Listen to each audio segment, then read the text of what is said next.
Hi, everybody. It's Dr. Virginia, and I'm going to talk to you about something that you probably, again, have no idea about. I learn these things as I go along, and even though I've been practicing for over 15 years, even though I'm double board certified in psychiatry and lifestyle medicine, and even though I've used some of these medicines myself, prescribed them and used them myself, these are things that even I didn't know about because they weren't put all together. But once I share them with you, you are not going to forget.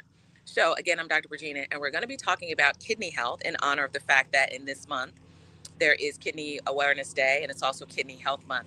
I really hope that you can hear everything that I'm saying and just know that I'll repeat this conversation when we talk about liver health and liver awareness month as well. So, did you know the reason that I was looking at this was actually during a Bible study? I was looking, oh, well, devotional rather.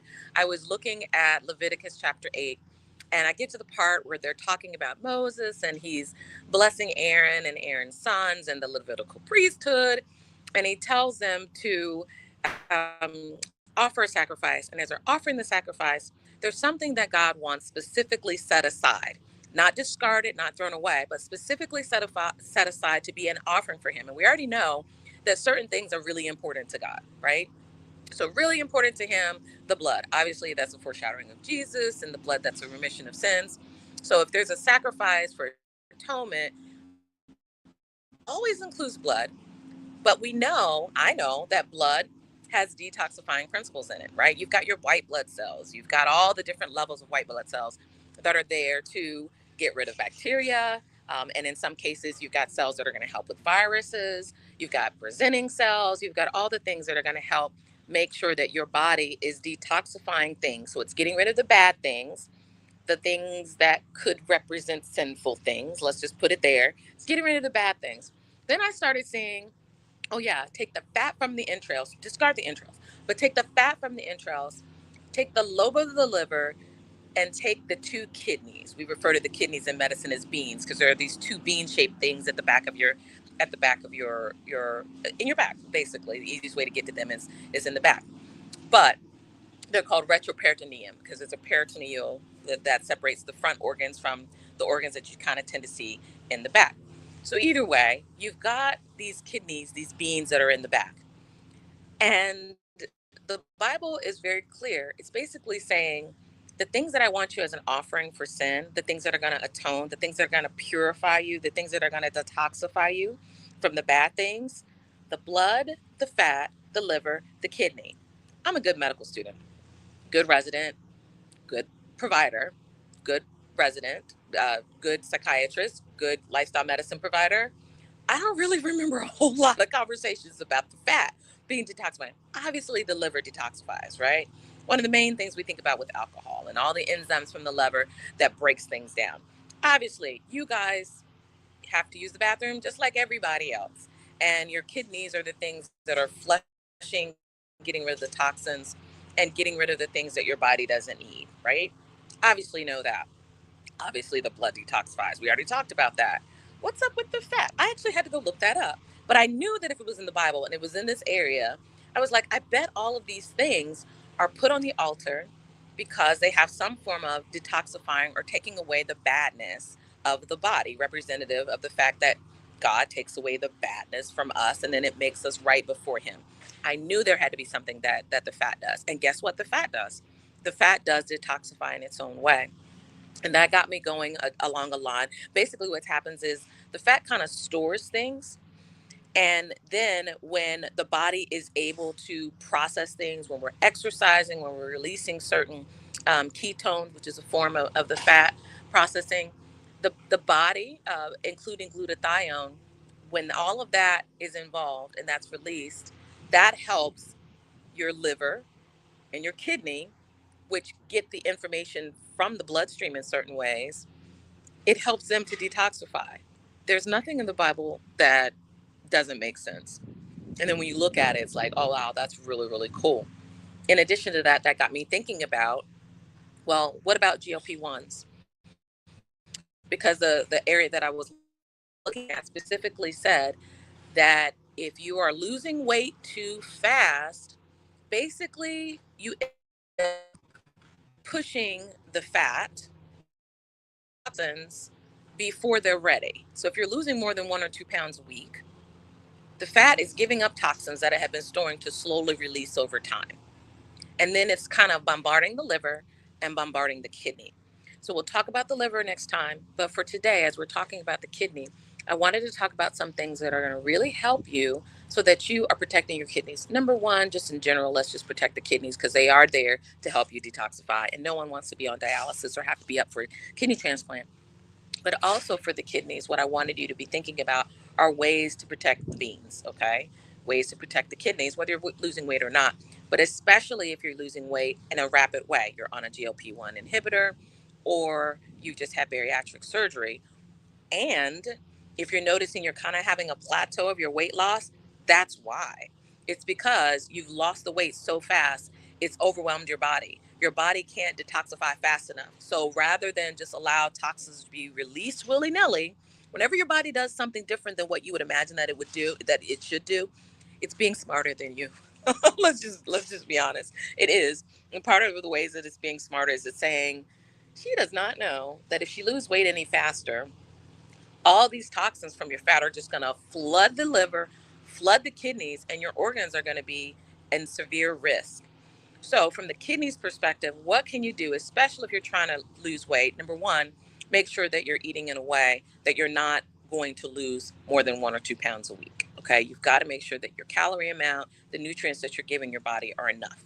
So, number one, you're going to want to make sure that you are eating enough in terms of your calories, whatever your diet is on that, whatever your diet is, you want to eat enough that calorie deficit is not going to have you losing much more than 2 pounds a week. 2 pounds a week is enough. Okay, 1 to 2, 1.5, 2. 2 pounds is enough. You're talking about anywhere from 4 to 8-ish pounds in a month, give or take. That's a pretty good amount for you to lose in a steady way over the course of several months to potentially several years, depending on how you keep your diet up. Number two, if you find that you are stalling in a way, remind yourself that you're probably losing weight a little bit too fast, and you could be putting your kidneys or your liver or other organs at risk because the toxins are being released too much. So, even when you are struggling a bit, make sure that you're increasing your water content. Say with me, water. When you see this, put in the comments, water. I gotta drink water. Okay? The kidneys are a microfiltrate. They're a microfiltration system. They are a God ordained, created microfiltration system. If you aren't giving them enough water, it's going to be difficult for the kidneys to do what they need to do. I'm not saying flood the kidneys, but I am saying that you should be having somewhere around 80 to 100 ounces of water a day. Some places say between 1 and 2 liters. I usually will tell people drink about half your body weight in fluid. That's an old adage. Obviously, I'm a psychiatrist, I'm a doctor, but I'm not necessarily your psychiatrist. So you should be asking your primary care doctor, if you have a trainer or nutritionist, your trainer, your nutritionist, exactly how much water you should take. But this is just a general guideline. And the one that I think is the most user friendly usually is the body weight one. Because if I told you to drink 100 ounces and you're like a teeny tiny little thing, and you haven't drank water ever, that could put you in hyponatremia, meaning that you've over flooded your system. You drink too much water. So, half your body weight in water as a goal, as a target, not a bad idea. Okay. And if you see that puts you in the 80 100 ounce range, hey, guess what? You are average body weight. You're average. Okay. Doesn't mean it's not obese. It doesn't mean it's necessarily healthy because we know that we've got an obesity epidemic, especially here in the United States. But that just means that you're probably in good company with the majority of people that, we see in and around the country.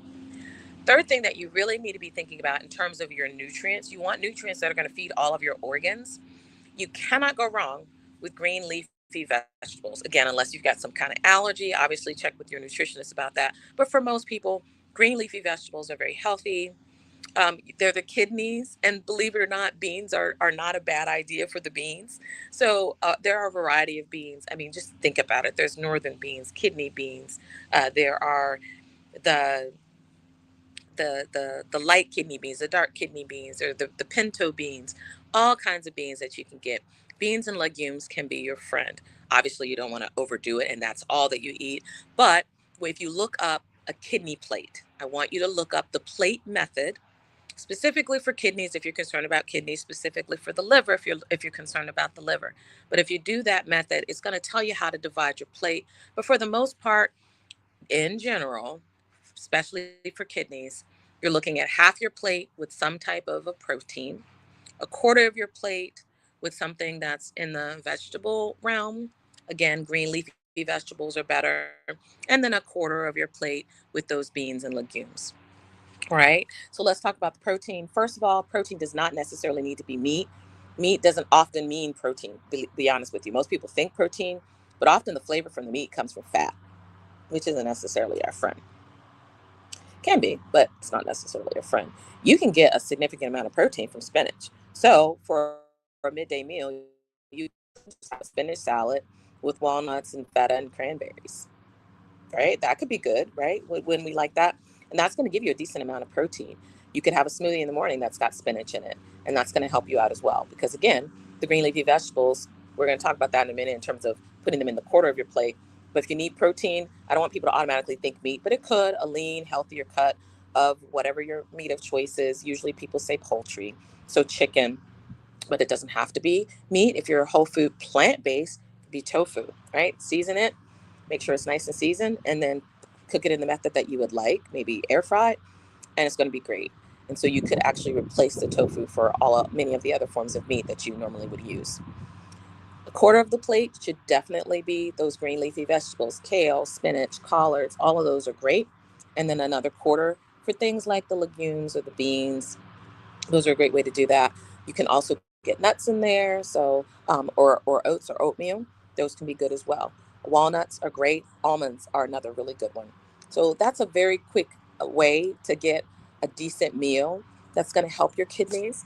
And again, please, please, please make sure you're flushing them regularly by having water all throughout your day. You definitely don't want to just guzzle 30 ounces at one time or 50 ounces at one time, all throughout the day, just like most people will do their protein in threes.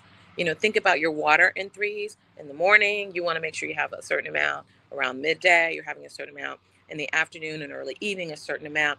Obviously, with the water, I always recommend that people stop the water. Lots of times people are doing intermittent fasting, so they're going to stop eating a little earlier in the day. Don't forget your drinking as well. You want to get that again, kind of earlier in the evening, 6 or 7 o'clock. Why do I say that? You don't want to be getting up in the middle of the night, use the bathroom. Kidneys are still working. You definitely want to have a nice amount of water for the kidneys to be able to flush things out. But water doesn't necessarily have to be a big old glass of water after 7. It could be a really hydrated fruit. So all of your melons, for the most part, have a large water content, and that can be great. Another thing that you can do around that time of day, if you've got juice cups, things like that, sugar free is always great. Those can be helpful as well for increasing your water content without flooding the kidneys, but giving the kidneys enough that they need to be able to process things towards the end of the day. I hope this has been helpful for you. Remember, we want to protect the beans, okay? Kidneys are life, literally. And we want to keep them around, okay? It could mean that you have to shift your life a little bit if we've done some damage to the kidneys. But if that's the case, don't worry. There are lots of wonderful resources for what you can do to save the function as much as possible, and what you can do even if the function is going. You have to be thinking about things like dialysis or transplant. Whole another topic for that. But please don't be discouraged about that. If that's the case, you still want to make sure that you're eating a healthy diet that's going to help extend the life, whatever life you have of your kidneys, but also keep yourself and your vessel in a good place. Because if you are thinking about transplant, you want to be in the fittest way possible so that your body's transplant ready, right? We love that. Okay. If we have to go that route, that's tertiary prevention, but we want to be there. I'm Dr. Virginia. I hope this has been helpful for you, and I want you to have a very, very blessed day on purpose. Take care.